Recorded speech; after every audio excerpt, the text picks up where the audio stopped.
और श्रद्धा के साथ किसी भी दिन मनुष्य श्री सत्यनारायण भगवान जी की शाम के समय ब्राह्मणों और बंधुओं के साथ धर्म प्राण होकर के पूजा करें। भक्ति भाव से दे नैवेद्य केले का फल, घी, दूध, दही, गेहूं का तोड़ लें।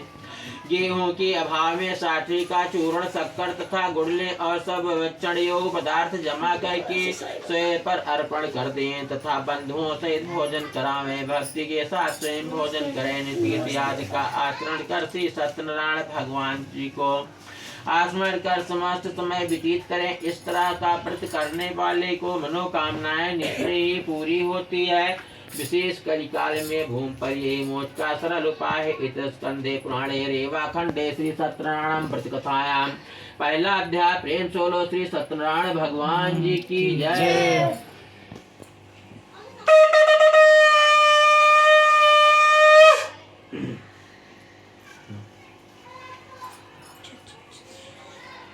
श्री सूत जी महाराज बोले, हे ऋषियों, इसमें जो है ऐसे बैठ जाए ऋषियों ने इसमें पहले समय में इस व्रत को किया है, उसका इतिहास कहता हो। ध्यान से सुनो। सुंदर काशीपुरी नगरी में एक अत्यंत निर्धन ब्राह्मण रहता था। वह भूख और प्यास से बेचैन हुआ नित्य पृथ्वी पर घूमता था।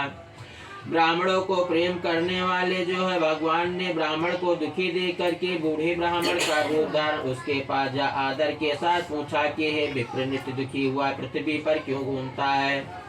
श्रेष्ठ ब्राह्मण, यह सब मुझसे कहो, मैं भी सुनना चाहता हूँ। ब्राह्मण देवता बोला, मैं बहुत निर्धन और गरीब ब्राह्मण हूँ, भिक्षा के लिए पृथ्वी पर जो है फिरता हूँ। हे भगवान, यदि आप इसका उपाय जानते हो तो कृपा कर कहो। वृद्ध ब्राह्मण जो है बोला कि श्री सत्यनारायण भगवान जी मनवांछित फल को देने वाले हैं, इसलिए हे ब्राह्मण देवता, तू उनका जो है पूजन कर, जिसके करने से मनुष्य सब दुखों से मुक्ति हो जाता है। ब्राह्मण देवता को सारा बात व्रत का जो है विधान पूर्वक जो है बतला करके बूढ़े ब्राह्मण का रूप धारण करने वाले श्री सत्यनारायण भगवान जी महाराज अंतर ध्यान हो गए। जिस व्रत को ब्राह्मण ने बताया है मैं उसको अर्थ करूंगा। यह निश्चय करने पर उसे जो है रात में नींद भी नहीं आई। वह जो है सवेरे उठा, सत्यनारायण भगवान जी के व्रत का निश्चय कर भिक्षा के लिए चला। उस दिन उसको भिक्षा में बहुत सा धन मिला, जिससे बंधुओं के साथ उसने जो है श्री सत्यनारायण भगवान जी का व्रत कथा किया। इसके करने से वह ब्राह्मण सब दुखों से छूटकर अनेक प्रकार की संपत्तियों से युक्त हुआ।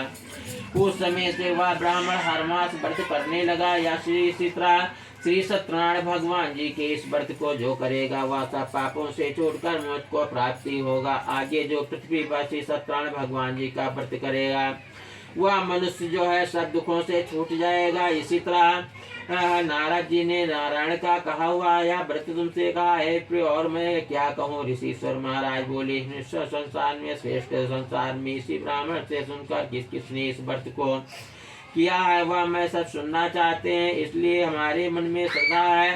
सूत जी महाराज बोले कि हे जो है इसने उस व्रत को किया है वह मैं सुनो। एक समय एक ब्राह्मण धन और ऐश्वर्य के अनुसार के साथ अपने बंधुओं के साथ व्रत करने को तैयार हुआ। उसी समय एक लकड़ी बेचने वाला वहां बूढ़ा आया और लकड़ियों को रखकर ब्राह्मण के मकान में गया। प्यास से दुखी लकड़हारा उनको व्रत करते हुए देखकर उससे ब्राह्मण देवता को नमस्कार कर कहने लगा कि आप यह क्या कर रहे हैं और इसके करने से क्या फल मिलता है? कृपा करके मुझसे कहो। ब्राह्मण देवता ने कहा, सब मनोकामनाओं को पूरा करने वाला या श्री सत्यनारायण भगवान जी का व्रत कथा है, इसीलिए इसकी कृपा से मेरे यहाँ धन धान की आपकी प्राप्ति हुई है। ब्राह्मण देवता से इसी व्रत के बारे में जानकर लकड़हारा बहुत प्रसन्न हुआ। चरणामृत ले और प्रसाद खाने के बाद में अपने घर को गया।